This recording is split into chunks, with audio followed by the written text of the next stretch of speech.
Madame, Monsieur, bonsoir, bienvenue dans Cap sur l'Elysée. La supercherie Macron est-elle en voie d'être démasquée? Absence de programme, plan com aiguisé, argent tombé du ciel et meeting réglé au millimètre près. La bulle Macron apparaît de plus en plus au grand public comme un produit marketing fabriqué de toutes pièces.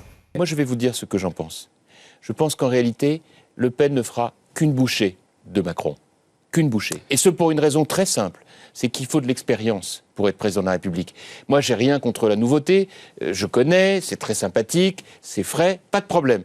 Simplement, il s'agit de gouverner la France. Et quand on n'a jamais vu un électeur de sa vie, quand on n'a jamais eu à traiter la souffrance, les difficultés en tant que maire, en tant que parlementaire, qu'on fait même une fierté de n'avoir pas cette expérience, je pense qu'on perd le sens de la mesure.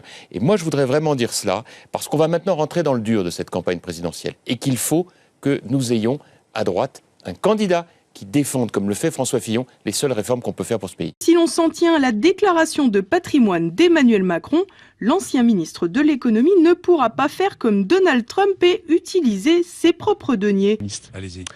Monsieur Macron a fait une déclaration à la haute autorité de la vie publique, pour la transparence de la vie publique, quand il a été nommé ministre en 2014. Puis une seconde quand il a quitté le ministère. Il déclare un patrimoine faible, très faible, inférieur à la moyenne des Français. Et même si on ajoute les intérêts d'emprunt, peut-être même un patrimoine négatif, c'est-à-dire qu'il serait ruiné.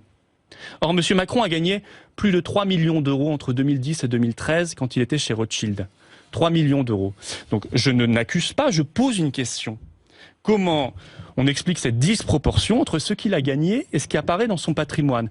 Est-ce que tout est bien inscrit dans cette déclaration? Okay. Attendez, vous n'êtes pas Macron, donc je pose la question jusqu'au bout. Je ne vais pas répondre à la place d'Emmanuel Macron. Est-ce que tout est bien inscrit? Je vous le dis tout de suite. Peut-être. Je pose la question, où est-ce que... Il y a une autre explication.